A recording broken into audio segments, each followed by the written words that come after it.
Hello and welcome to today's episode. I'm delighted to be joined by Mr. Mushtaq Rahim, a distinguished expert in peace building, international development, and geopolitics. Mr. Rahim has served as Deputy CEO of Afghanistan in High Peace Council, worked for nearly a decade with the United Nations Development Programme in Afghanistan and Syria, and has taught international relations at the postgraduate level in Kabul. He is a highly respected voice on Afghan affairs and regional security, often featured in international media. Today, we will be exploring the ongoing tension between India and Pakistan and discuss the potential effect not just for Afghanistan but for regional and global stability. Mr. Rahim, welcome to the Dr. Ayaz Safi podcast. It is a privilege to have you. Thank you very much, Safi Saib. Thank you for having me. Thank you.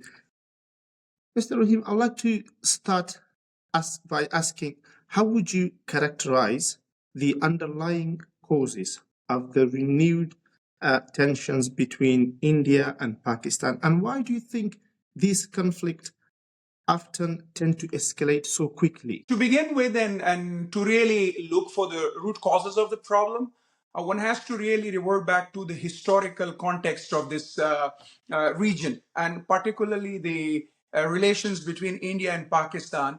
That starts with the partition of India in 1947, based on the two-nation theory that the Muslim leaders of the current Pakistan presented during the independence struggle of the subcontinent from the British colonization.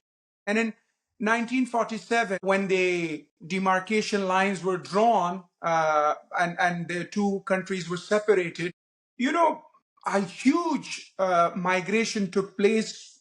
People from the newly established Pakistan moved to India and vice versa. Muslims from the Indian subcontinent from India of 1947 moved into Pakistan.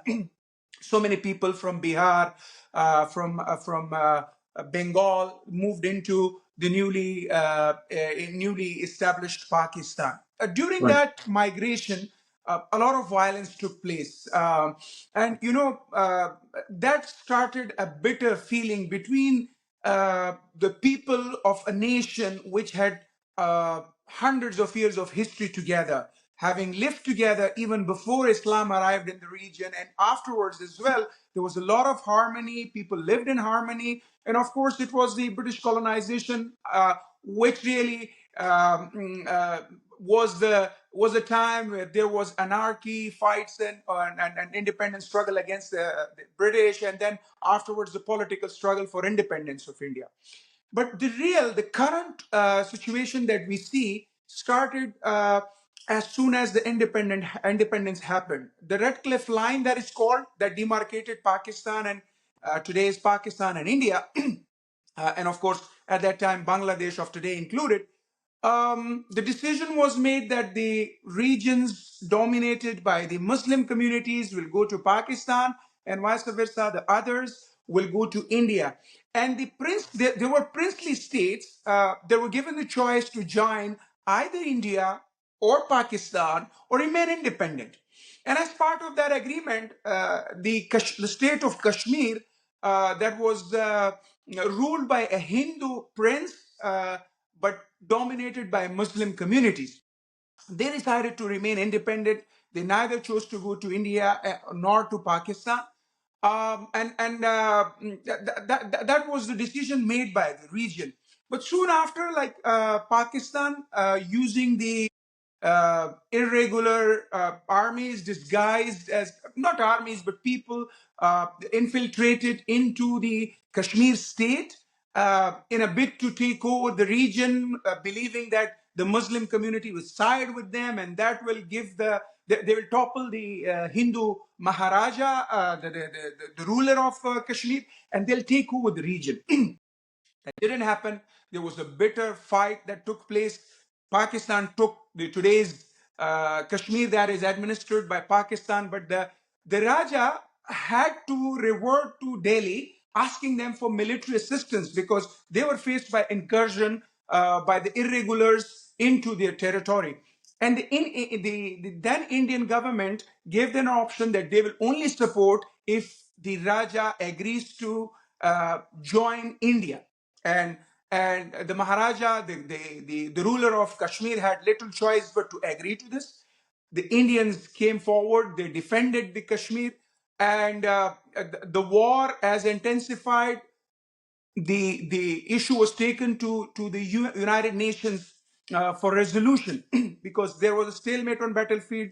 A lot of blood was being spilled, and the decision was made that the territory that is taken by Pakistan should remain here, and the territory that is on the other side, if that decides to join India, let them do that. And a plebiscite should be convened where the people of Kashmir should decide on which side they want to go. Of course, the regions were taken over by Indians on the one side and the Pakistanis on the other side, and never that plebiscite took place. And that set the basis, the foundation for the continuous rivalry and animosity that had started with the migration among the people, the killing of the migrants and the people who were moving around between the two countries. And that was further established by the Kashmir war that happened back then. And starting from there, Pakistan and India have been fighting wars over the years. In 1962, in 1965, there was a 1965 war between India and Pakistan.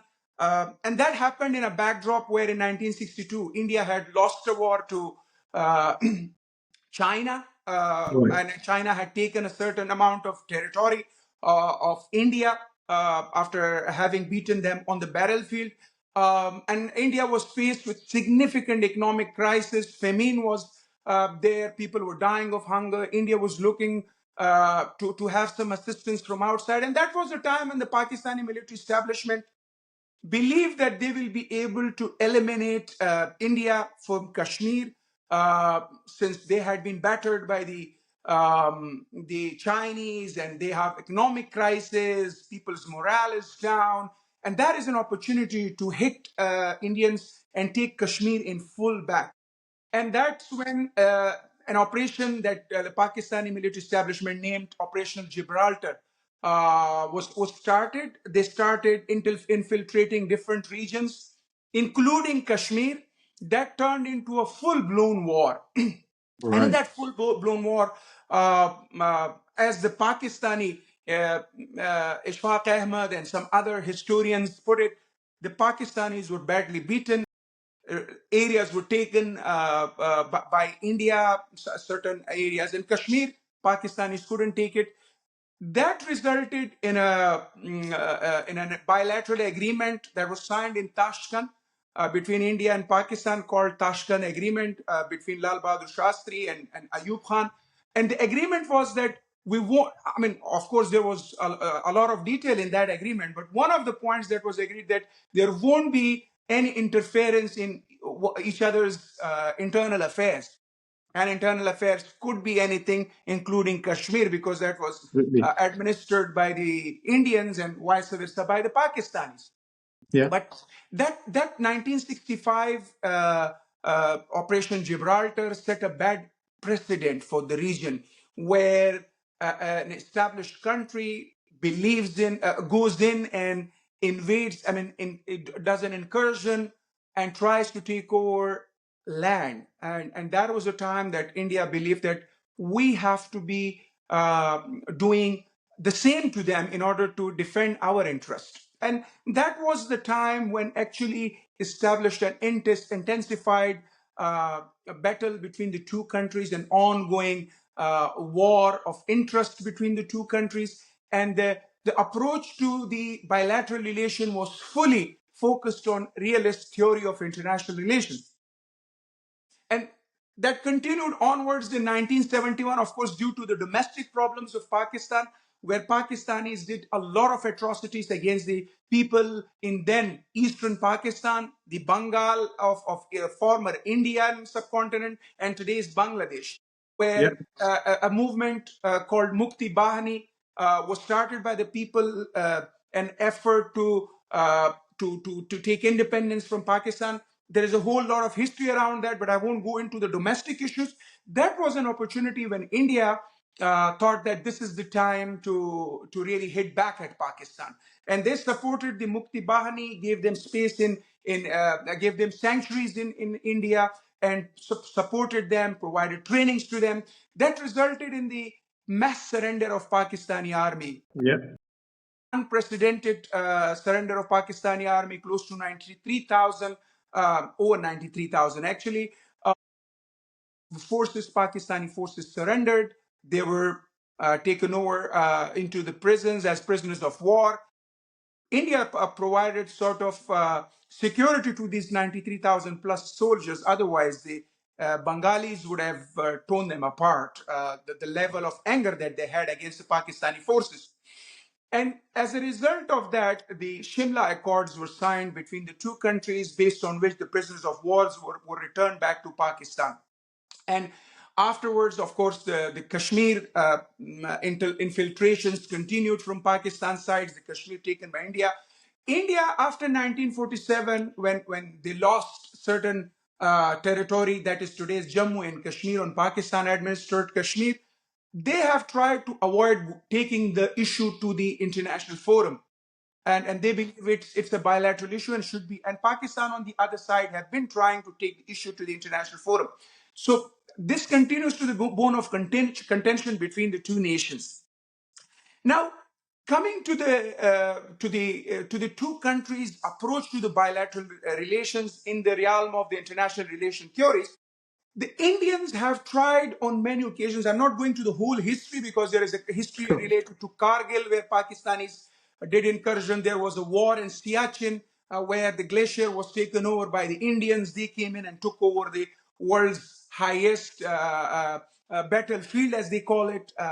I'm not going into all those details, but I give you some examples that set the foundation of this animosity and further engraved it over the years.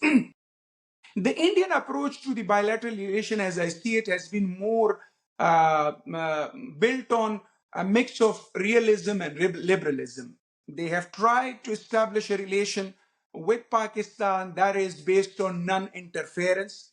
They have tried to reach out to them and have agreements with them. For example, I can give you an example that when Kashmir decided that they didn't want to go with Pakistan, though the head of the state, the ruler, was a Hindu, an expectation of the Indians was that the ruler should join, Kashmir should join them. As happened in Junagadh state, a small state in Gujarat of India of today. Junagadh's prince believed that he wanted to go with Pakistan, where the dominant population was Muslim, Hindu,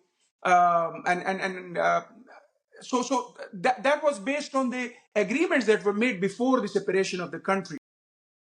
Mr. Rahim, if I may jump in here. So, given the whole history of Pakistan and India being one nation separated into for all of those political reasons, and then ever since Pakistan's trying to oppress the people of Kashmir and then portrays it as this is India's fault, for example, or India is oppressing people and then portrays it as it's Pakistan's fault.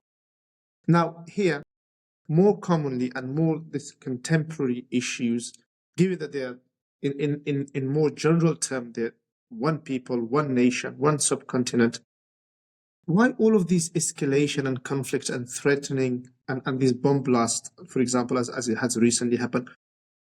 Why all of that? And how do you think, given that Afghanistan as a neighboring country between the two, and giving it a specific geographical and political positioning now, how vulnerable do you think Afghanistan is becoming an indirect victim of India and Pakistan, this rivalry? And you have alluded to a very good point.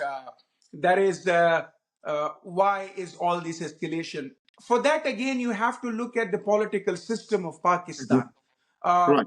which has been dominated since the establishment of the country by the military establishment. The reasons of existence of the military establishment has been built on animosity with India. You know, since the Pakistan's existence, it is dominated by a military establishment, and the Yes. military establishment has justified their domination by presenting imminent threat emerging from India to the newly established Pakistan, telling their people that if the army does not defend the country, India would come over and take it over back, and I mean, we will be overwhelmed by Pakistan, okay, by India, and that has been the narrative that they have been presenting as their reason of their existence. And based on that narrative, they have been dominating the civilian governments. They have been dominating the economy. They have been taking the major chunk of the national budget and making use of that for their own interest, including they have established private firms as Yes. Fauji Cement and other similar corporations that have been making them rich over the years. Now, in order to justify that the reason for existence, from time to time, they have to engage in wars, in conflicts at the regional level. You know, the Pakistanis being so far away from Israel have regularly been telling their people that even Israel is against their existence, whereas Israel there has never been any evidence of Israeli state trying to destabilize Pakistan. But that is the narrative that they present. And based Right. on that, they have to be engaged in continuous wars with the nations to keep their people at risk of war. Securitization has been their mantra, trying to, and of course, presenting the security dilemma as the reason for further strengthening the army that is there at the expense of the people's development, prosperity, and regional integration. You know, if there is no war with India, Pakistan can benefit from the large economy that exists in India. But then they have securitized India so much so that nobody can really ask about engaging with India.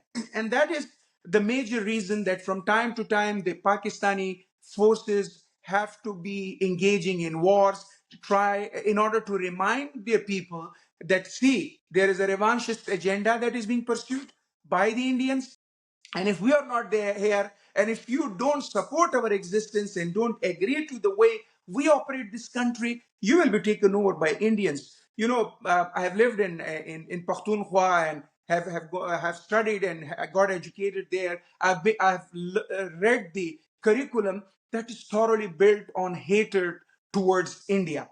Right. They have literature that they produce. They have people on media regularly portraying India as a threat to their long-term stability and their existence. And that has been the reason behind the instability and unstable relations between the two countries. Vice versa, India, during the first 30 to 35 years of their independence, they were faced with the problems of their own issues with China, the border issues with China, the internal struggles. For example, Khalistanis wanted to have a separate Khalistan state.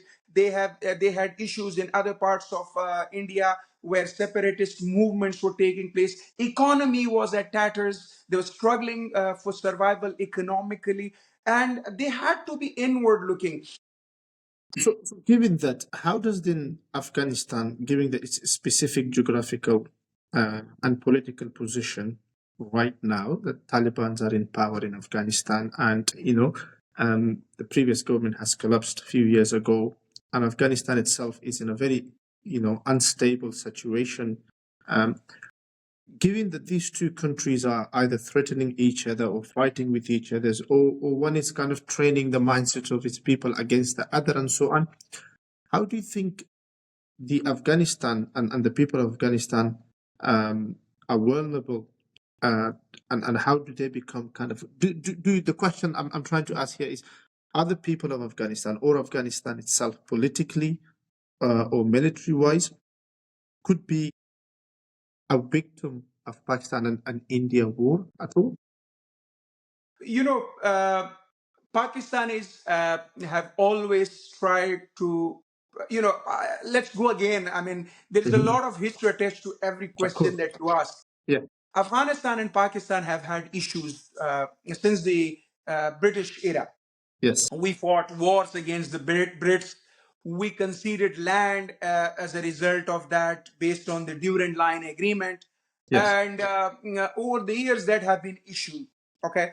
In 1947, when Pakistan was and India were given independence and Pakistan emerged out of that independence, Afghanistan claimed its right on the lands that were conceded to the Brits based on the Durand Line Agreement. And that was the reason that Afghanistan was the only country that opposed the membership of Pakistan at the United Nations. Just because we have issues with this country, they have taken over our land. We had given based on an agreement to the land to the Brits, and that has to be returned. And that was the reason that since the emergence of Pakistan as an independent state, Afghanistans have had issues with them. The issue of Pakistan has always been at forefront. So Yes. we never were able to establish a neighborly relation. Forget about brotherly relation as presented by the Pakistanis. We never had stable relation between the two countries. But if you go back in 1965 war, Afghanistan did not remained neutral in that war. Though Pakistanis believed that Afghanistan may attack from Pakistan's western side on them to take Mhm. over its Pakistan land, but Afghanistan did not do that again because it was against the Afghan values. One of the main Afghan values is that we don't attack our weaker enemy, Yes. and we confront them rather than attacking from the behind. And then Absolutely. again in 1971, when Pakistan was fully engaged, the whole military force was engaged in their battle with their own people in eastern Pakistan. That is Bangladesh of today. Mhm. Afghanistan did not attack. And this is something that I'm not saying as an Afghan telling you this, that we remain neutral and we respected our value of not attacking the weak and not attacking from the backside, from the behind. That is, there is a diplomat called Aslam Khatak, and he has a book, the Pathan Odyssey. He has detailed it. And Bhutto and Sikandar Mirza, on the two occasions, they came over to Kabul and they thanked in person the Afghan leadership for remaining neutral, for remaining, how do you say, humane, in a sense that we did not attack them when they were weak. That has been the Afghanistan's position. But there have been issues. An issue has been mainly the Pakhtunistan issue. Let me give you another Please. evidence. Please. One of the Pakistani writers, Juma Khan Sufi, he is Pakistani Pashtun nationalists believe that he is fed by the Pakistani establishment. But even he, in his book, claims that there was this guy from from the Sindhu Desh. There was a movement in Sindh, a province of Pakistan, where a group of people wanted to establish a separate country. And their leader came to Kabul and wanted to meet Daud Khan to help him, the president of Afghanistan, in Yeah. order to he continue his armed struggle in establishing Sindhu Desh. GM Sayyid was his name. And Dawood said, well, I'm not against Pakistan. My problem, my issue with Pakistan is that they have taken my land. I'm Yes. just after my land.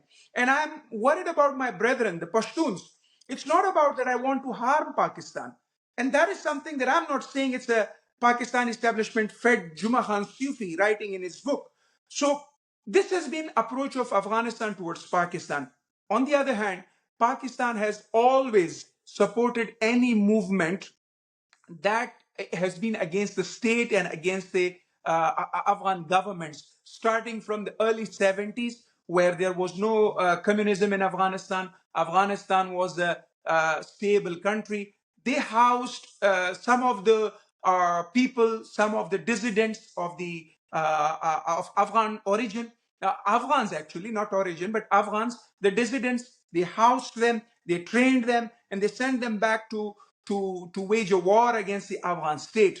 Of course, later on, when Ziaul Haq took over and this Cold War era started, and Afghanistan became the hotbed of the Cold War, the hot war of the Cold War was being fought in Afghanistan.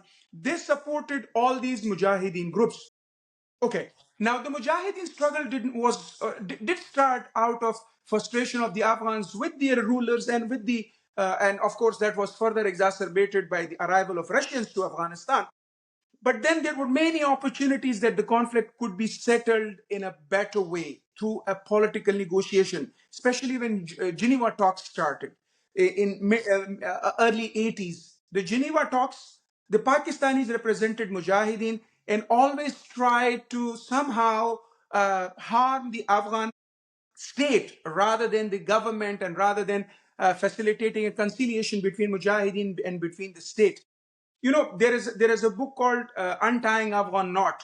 Another Pakistani diplomat, Riaz Ahmed Khan, has written that book, and he says that there was an opportunity that if we could have a Loya Jirga Right. in 85, 86, when the Russians decided to leave Afghanistan, we may not have ended up as 92, where the Najib regime was collapsed and brutal civil war was started. Yes. Pakistanis blocked that. So that has been the Pakistan's attitude towards Afghanistan. Now, in order to justify their actions, they have been always saying that India has been using Afghanistan against them. Uh, that happened during Dawood era. At that time, India was struggling for its own survival. Yes. They were economically down. They were militarily battered by the Chinese. Their lands were taken by the Chinese. They were in no position to take up fight against anyone. It was a battle of survival for Indians. It was only the 90s when India started establishing itself as a regional power. But Pakistan, in order to justify their actions against Afghanistan, and again, going back to the military, which always justified their existence based on their animosity with India, so they had to connect everything back to India in order to satisfy their people and justify their existence, and as such, preserve the resources of meant for the people, for the prosperity and development of the people, to expand it on their military objectives, to their security objectives. So they connected everything to Afghanistan. During the Yeah. 70s, 80s, 90s, India was nowhere on the regional scene. Look at the Cold War time, Afghanistan issue. India, you cannot see it anywhere close to the scene. Yes, they have been. One thing I need to highlight, that India's doctrine towards Afghanistan, approach toward Afghanistan, has been that they have always believed in keeping their relation with the state, regardless of who is the state, whether it's a royal family of Zahir Khan or democracy of Dawood Khan or religio state of Burhanuddin Rabbani, or it is the Republic of Hamid Karzai and Professor Ghani. Yeah. All the times their priority has been to engage in relation with the state. And even today with the Taliban, they are reaching out, though they have a bitter history with the Taliban, because when during the last Taliban epoch of government in 1999, the Indian airline Yes. plane was hijacked and brought to Kabul, because of which Masood Azhar and other the prisoners that were taken by the Indians had to be released. I mean, that is a history that's not gonna get vanished just like that. But Indians believe in building relations with the state. And now, since the Taliban are the de facto authority, they've handed over the consulate Yeah. in Mumbai. They have given over the embassy in Delhi, and they remain in contact with the Afghan de facto authorities. One of the Vice things. versa. On the other hand, the Yeah. Pakistanis have always been connected to the non-state actors, especially the actors that have been fighting the Afghan state. Now, Yeah. that sets the scene for you and explains a lot Yes. the way the Pakistan have been approaching the relation between Afghanistan and India. Absolutely, and I think that's a very good point. At that point, and you mentioned something earlier regarding the Pakistani approach towards Afghanistan, and especially that you studied in Khyber Pakhtunkhwa as well. One of the things we have been seeing, and in the recent history that I have seen in my lifetime, is that every time Afghanistan tried to establish itself a little bit, Pakistan have tried to destroy it by miles. One of the recent example is, even though that the history lessons that you just provided, given that it's an Afghan land and it was signed with the Brits at that time, and now it should be returned back. But look at what's happening to our people. Our people, the Afghanistan people, are being expelled by its very own land, by the government of Pakistan, purposely. And I sometimes think they are trying to provoke the entire nation to something bigger. A nation of Pakistan, the public, we respect them, we get on with them. But one of the things that they do is they raise their voices for Syria and Gaza and other nations, which is great. Anyway, there is an oppression, we should be raising our voice. But when it comes to Pashtuns or the Afghans on the other side of the Durand line, then the Pakistanis are quiet. Whether that's from the government side, or media, or the general public, they become complete silent. And I find that very, very hurtful and hypocritical.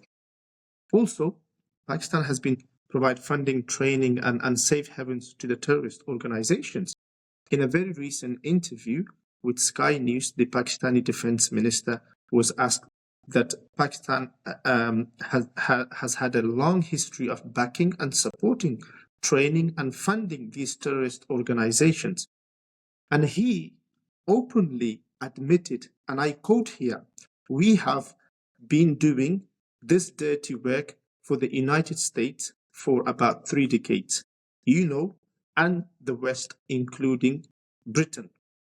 Now, I just want to kind of pick up your views on this. Like, what's your take on this? Someone like at a level of a defense minister openly admitting that, yes, we've been doing dirty works, whether that's in India or whether that's in Afghanistan or whether that's in Iran or anywhere else. Yes, we have been doing it, but you know what? We've been doing it for this, and that. What does this show, to the world that what's Pakistan is a snake. It's trying to oppress people and things, and then trying to portray as a victim. What's your take on this? Well, let me begin with these refugees issue, which the Pakistanis have always been using as a pressure point on the Afghan states for the last 20 years, at least, or 25 years. They have been doing that. It doesn't come as a surprise to me. A state that oppresses its own people. Yeah. Go back to history, Balochistan. You Yes. know, Liaquat Ali Khan and Jinnah signed an agreement with Prince of Kalat in Calcutta, where they agreed to semi-autonomous state of Kalat and in Balochistan. Okay, and as soon as Pakistan's independence come, go and read Slug Harrison. There's a very good book on that that he has written. They take over the region, the Balochistan province by force, by killing people for the last 70 years. You see now educated people, the medical doctors, the physicists, the school professors are being Yes. Yes. forced to go and do suicide attacks. They're not lunatics. They're not extremists, but they're pushed to wall. Before that, go to Bengal.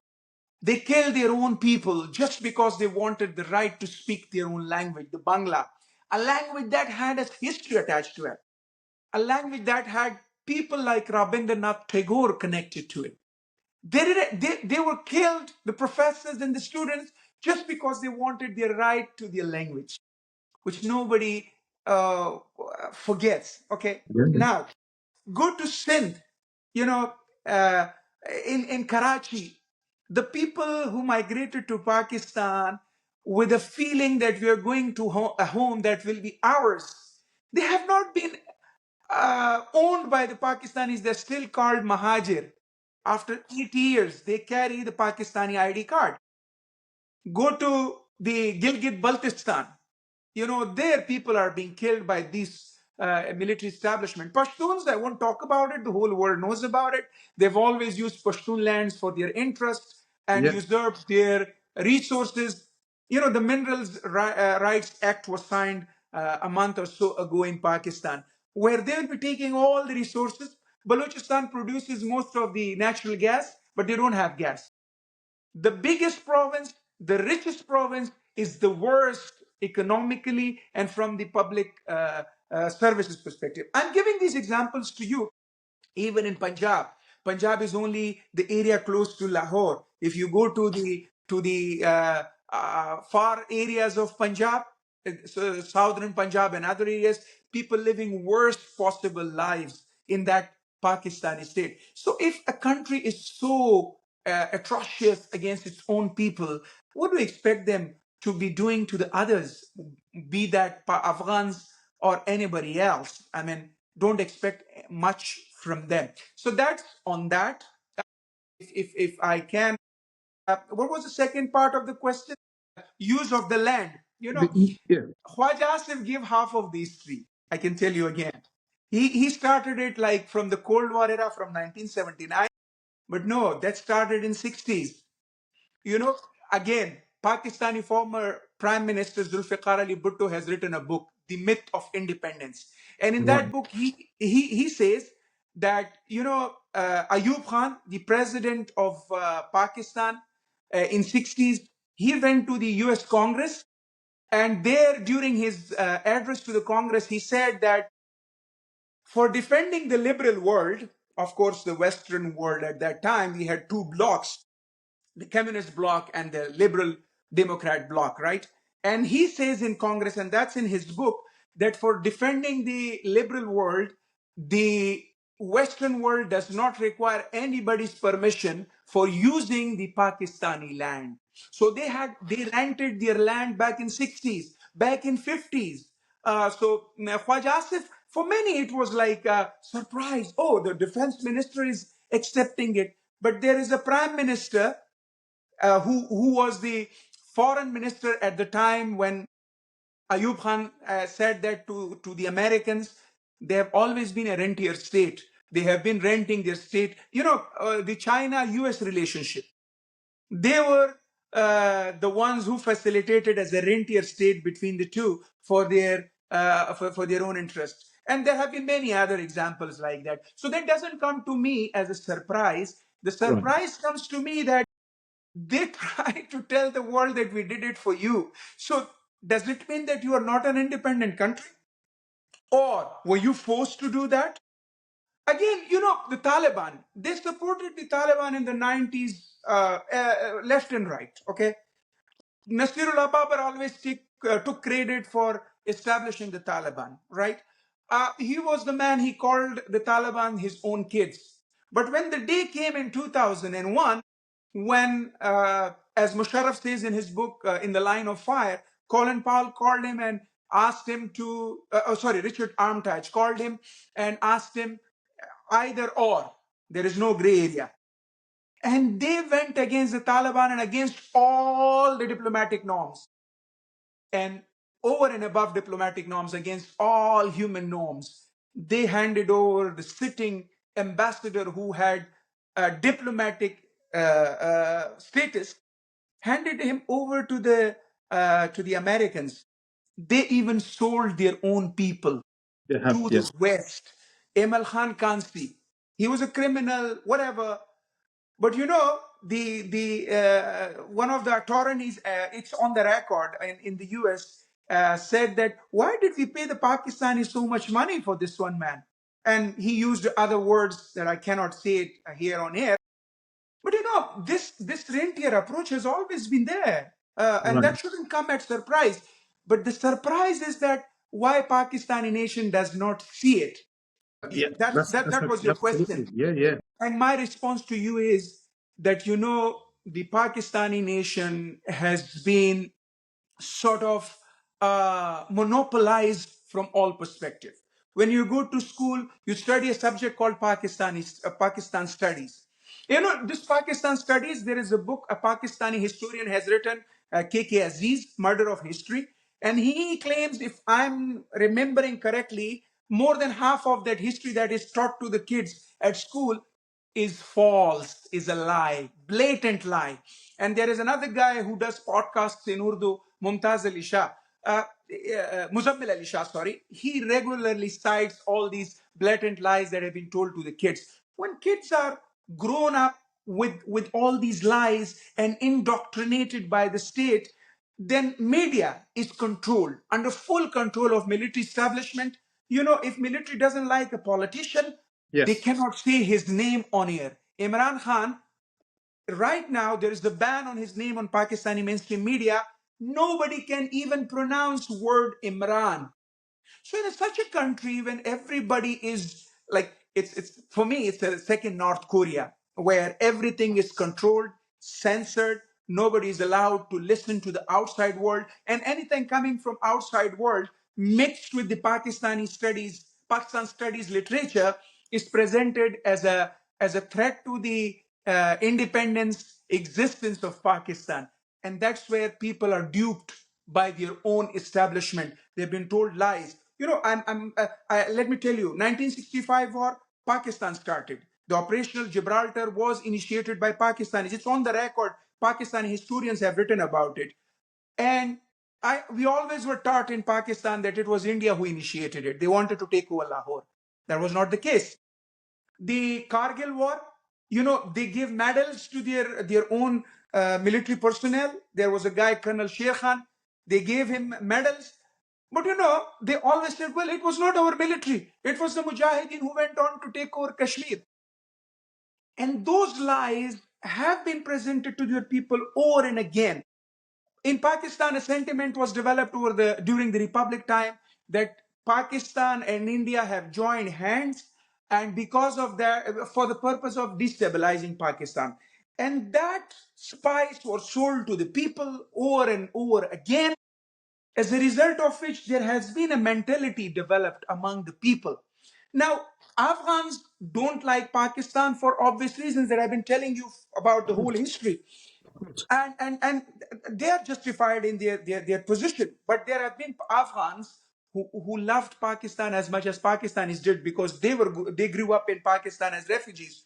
Even they were not spared, and they were made to turn against Pakistan by this establishment.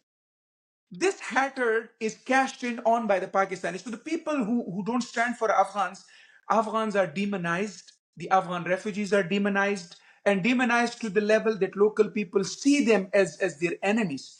Let me remind you, Afghans were used as a cannon fodder in Kashmir by the Pakistani establishment. After Najib government was collapsed and the Afghans struggle for war ended in Afghanistan, of course, we had a civil war, but that was not an ideological war, right? They took all the ideological people to Kashmir, and Afghans fought in Kashmir as well there. And military establishment used their sentiments. But when the day came, they demonized the same Afghans, and they turned their own people against Afghans. And that's the reason I think the Pakistani people do not stand. They stand for Kashmir, Gaza, and anywhere else in the world, but they don't care about Afghans because of the demonization of this establishment. I think that's a very good point. And again, like, you know, as you mentioned regarding Pakistan becoming like a North Korea, because are people really autonomous? Like, you know, do they really have a freedom as they claim to be free and independent? Is Pakistan an independent, giving like what the defense minister is saying, and of course the history book of myth of independing. I think you said about Zulfikar Bhutto. Independence. Yeah. Yeah. So I'll definitely look into that book as well. So Pakistan here on one side, and I remember, I think the current Prime Minister of India, Modi, was saying something that it's so difficult to hold any bilateral discussion with Pakistan simply because there is a Prime Minister, and then there's the ISI, and then there's the army side of it. We don't know who to have a discussion with, and they don't know. They're never on the same page.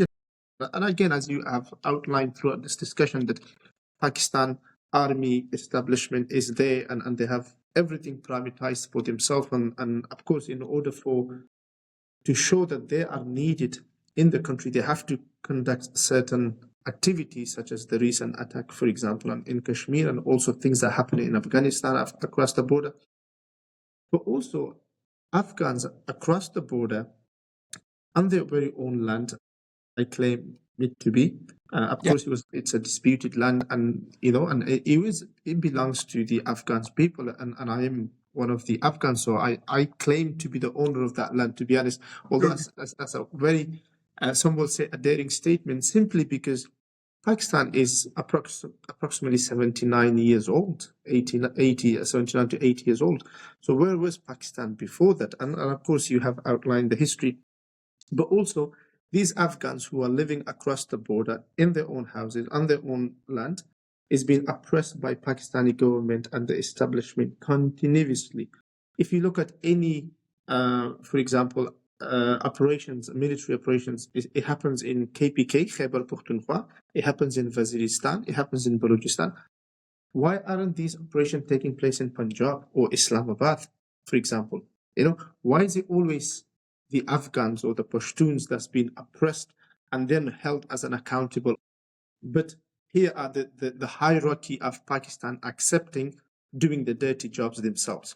Based on that statement, do you think that the current ongoing conflict between India and Pakistan make any alteration to the balance or the influence among these external actors in Afghanistan, as well as more externally, for example, such as China, the United States, Russia, and Iran as well? Okay, let me go back a bit and allude to another point. The Pakistanis, for the last 10 years since Modi's government, have been telling the people that it's a Hindutva, Hindu nationalist party that is Yeah. in power, and of course the Bharatiya Janata Party or BJP. BJP has always been against the existence of Pakistan and separation of Pakistan from India.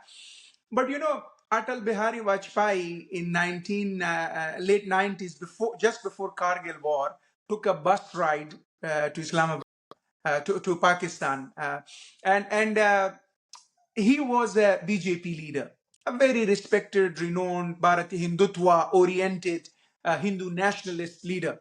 And he was there to set up the reset the relations with them.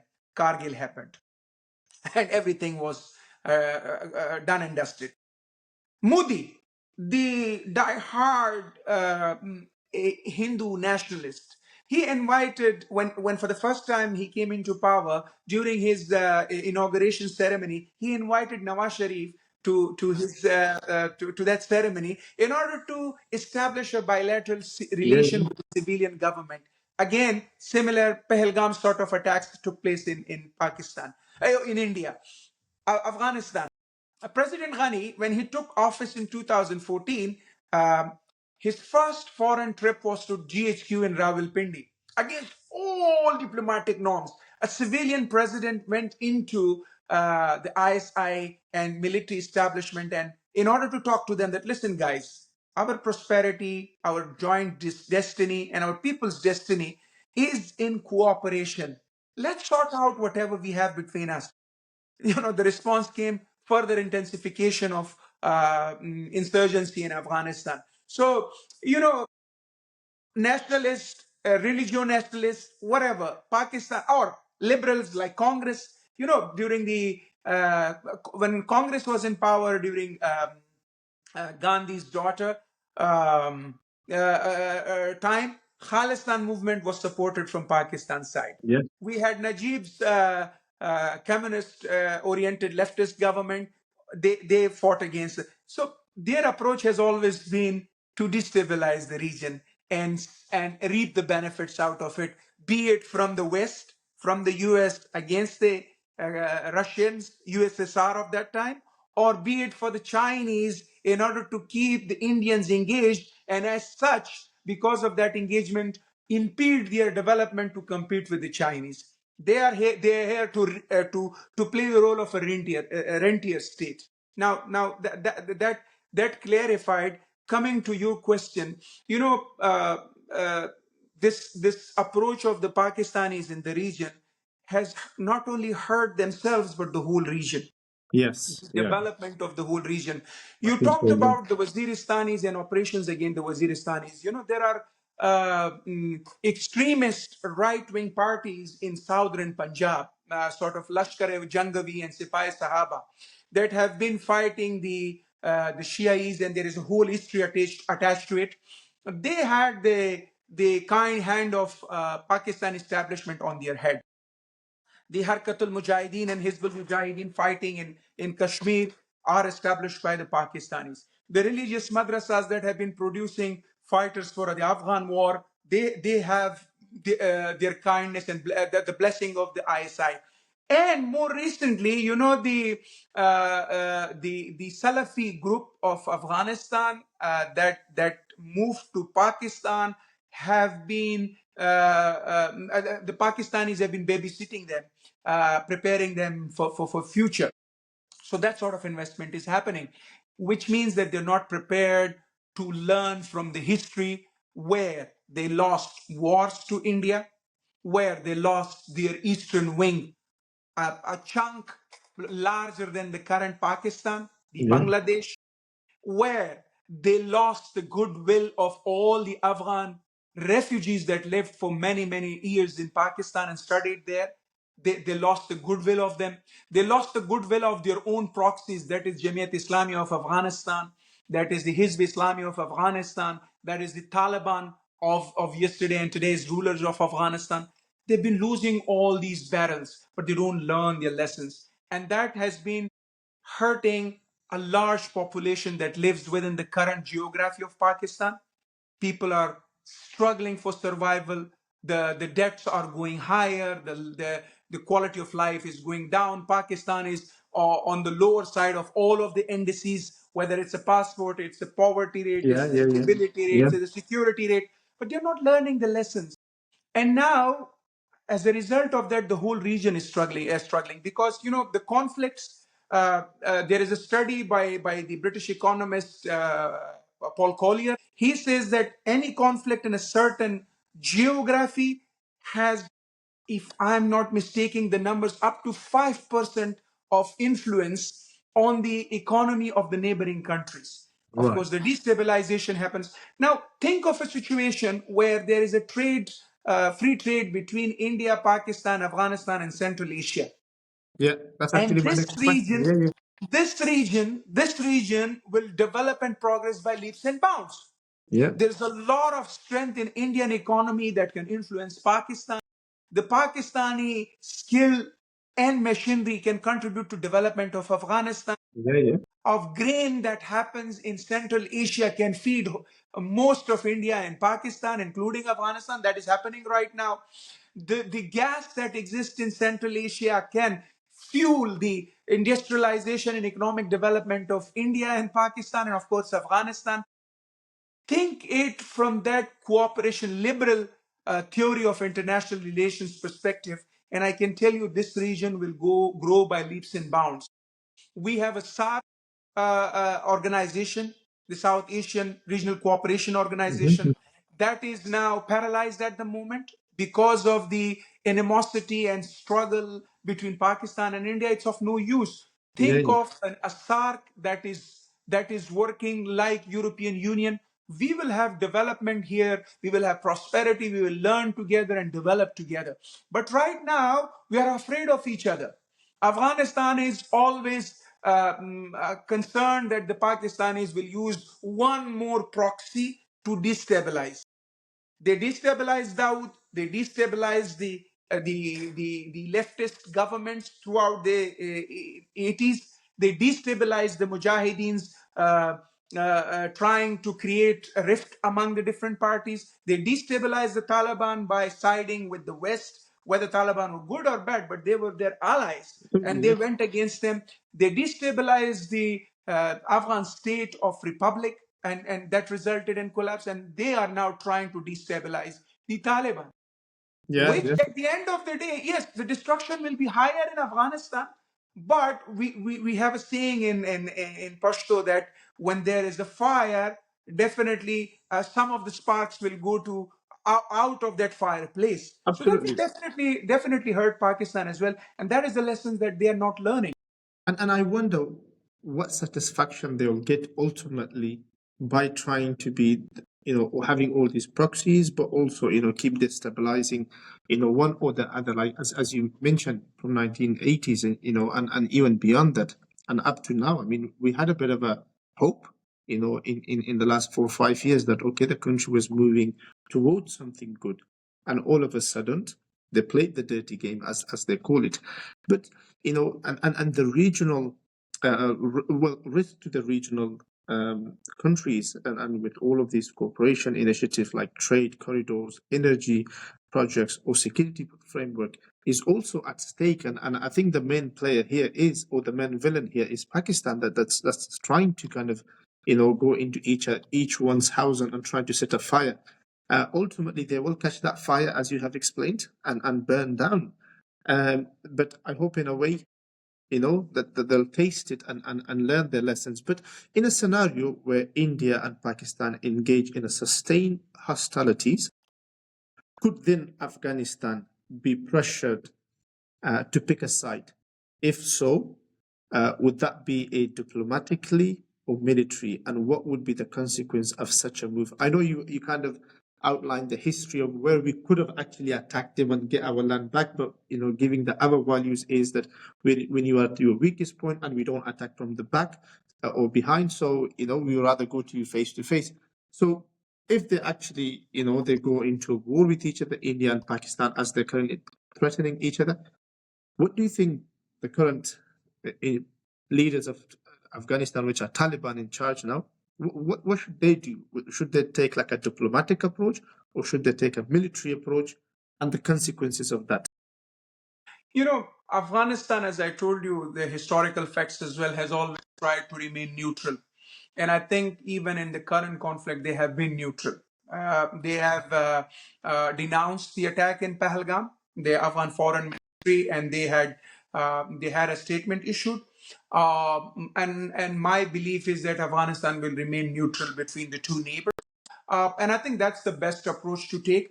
Even Afghanistan, of course, Pakistanis are not prepared, could even mediate, can be a trusted mediator between the two countries.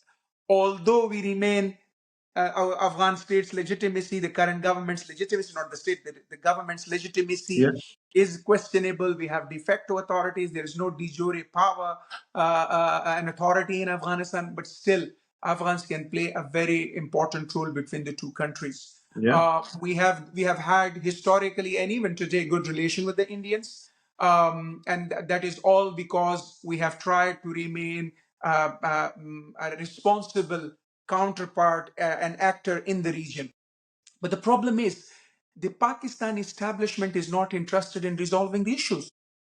As I said at the beginning, the reason of their existence is all about presenting an imminent threat being posed to Pakistan, even though nobody is bothered about Pakistan.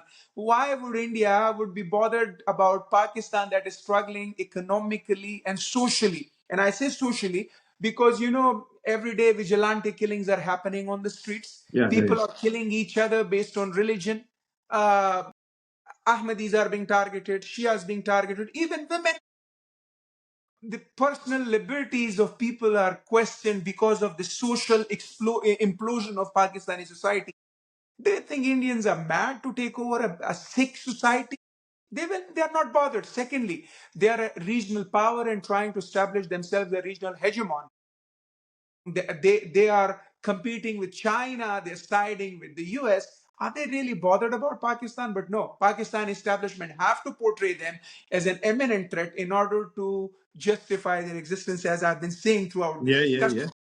yeah, yeah, And in that kind of situation, when you have securitized all the relations, you're not interested in a liberalist attitude towards relation that is built on cooperation, that is sitting together and trying to sort out your issues, that is to find resolutions for the conflict. Nobody can help in that regard. Neither India nor Afghanistan, none of any other country, even the US and China, will not be able to support, because for China, regional security is significantly important. For them, a stable region means Belt and Road. For them, stable region is economic development. It's for them, a stable region is more supply lines to the outer world of their mercantile and all that. But the problem is that that will question the reasons for existence of the Pakistani military. And the Pakistani military is not prepared to concede what they have been securing and strengthening for the last 8 decades. That's not going to happen. I hope there is no war between India and Pakistan, because I don't see India getting anything out of this. Yes, there is a lot of pressure on Indian government from its people to revenge the Pahalgam attack, and they have to be presenting a brave face by telling their people that they will revenge the attack that happened on them. But my rational attitude towards Pakistan will be that India should not fight Pakistan, because Pakistan is already fighting its own people. They don't need any other fight. That's good enough for them. They're imploding internally. Until and unless the military establishment correct their qibla, as we say, correct their way of governance.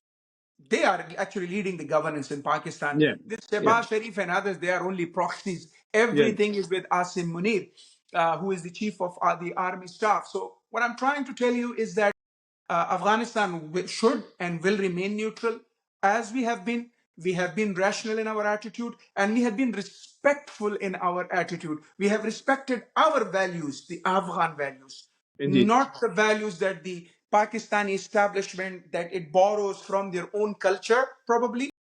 We don't pursue that. And I think Afghans will respect that again and again. Though, from the realist perspective, that's not good attitude. Yeah, Idealism doesn't work in international relations. People do curse Dawood, people do curse Zahir, people do curse others who had an opportunity to take back Pakhtunistan by force, but they didn't do that because that was against our custom and values. But again, I believe we will remain restricted to and respectful to our own values and the regional stability. and then looking now beyond the region, um, how do you think prolonged instability between India and Pakistan could then reshape the global security priorities? For example, especially in the eyes of major powers like the US, China, and Russia. As I said, all of them would want to avoid any new conflict in the region. First and foremost, the Chinese, they would really, really want to have a stable region. They've been talking to the Indians, though they are not on good terms, because Yeah, India is clearly siding with the US during the time when the new world order is in making, and the US as well, that is bogged down in Ukraine. They have not been able to find a way out. They've been hitting the wall at all times. They're bogged down in the Middle East, and they don't want to open new front because they want to concentrate on Asia Pacific region. That is the region where they want to face off with China through trade war, through regional diplomacy, and through building alliances in the Asia Pacific. So they don't want it there. And India itself, that is a booming economy, but amidst being booming economy, they have their own internal issues. They have security issues. They have the imbalance of wealth distribution among the people in the nation. They have a large population to feed. yeah, They're working towards energy security. They're working towards food security, of course, towards physical security of their own people. They have their own issues, and they don't want that to further exacerbate that at a time when they are making the headways. India has been making headways. They have been capitalizing on the opportunities available to them in the global market. From the trade perspective, they are reaching out to EU, where they are working towards a free trade with European Union. They are working with the trade war that is currently the tariff war that is being waged by the US. I mean, yeah. India has been a very calm, have presented a very calm posture in response, and that's why they've been able to walk along the US, and they are exploring an opportunity where they can reach the Indian markets more openly. Why would they want to engage in something fruitless, gainless? There is nothing in it. Of course, it has a lot of gain, and a lot of interest is at stake for the Pakistani military establishment. But India, I believe, if rationalist attitude is adopted, they will not engage in fight with them. My last question would be, given that some of this breaking news comes along more from the Pakistan military side of it, for example, they said, yes, we are ready to kind of attack India, whatever happens, we will kind of match their attack or and so on. And I know you kind of, alluded to and you kind of gave a good rationalized kind of overview there, but will there actually be all out war? As the Pakistani military is kind of keep saying, will there actually be all-out war between India and Pakistan? If so, will there be a winner given both nations have nuclear power? Mhm. Uh, you know, first, we need to put this Pahalgam sort of attack and the situation and the war jingoism that is continuing in Pakistan, of course, in India for certain reason, because they are angered by the loss of up to 40 people. But the Yeah, Pakistani side, there is a reason behind that. Pakistani army is facing the worst of its kind vis-a-vis the people's support for the Pakistani military of the whole history they have. They lost the 1971 war, they lost the 1965 war, but they never lost the support and confidence of its people, thanks to the Pakistan studies and the monopolized media and literature and intellect that is produced. But for the last 5 to 8 years or even 10 years, every day the public anger and hatred towards the Pakistani military is exponentially increasing. Nobody is supporting them. Baloch are waging war against them. PTM is openly saying that all the terrorism is supported in the Pashtun belt by the Pakistani military. The people in Gilgit Baltistan, there was a demonstration in, I think it was in this Hazara region of Gilgit Baltistan, where they said that we will kill your military boys and put them into the dams, and you will find their bodies in Punjab. So this is a situation. A situation is brewing. People are really against the military, and Pakistan wants to continue this war jingoism in order to minimize that hatred towards Pakistani military and regain its prestige and position among the people. It has not happened over the last couple of weeks since, or maybe less than that, since the Pahalgam attack, I would say. And they would really want something to happen in order for them to re-justify their position, which has been lost, the position that they have lost. yeah, yeah. So that is the thing. For India, as I said, I don't think they would want a situation where they have to redirect their energies towards Pakistan at a time when they're thinking of rivaling China in the region. And in that kind of situation, I don't think all-out war is a possibility at the moment, but you can never rule that out given the pressure from the masses that is coming on India. I see them doing some precision attacks on certain targets, but all-out war, no. If if the all-out war happens, we know that both the countries have the stockpile that can destroy not only the region but the entire world. I was reading a report that if both the countries use their stockpile, I don't know, our region won't be able to see the sun for how long. I'm not remembering the numbers. I usually don't do, but that tells you that it can have significantly bad consequences for the whole Yeah, yeah. region. And for us, that we are already struggling for survival. You talked about Russia. Russia is always concerned about the Central Asian region, where the Islamist movements have from time to time emerged and showed their presence.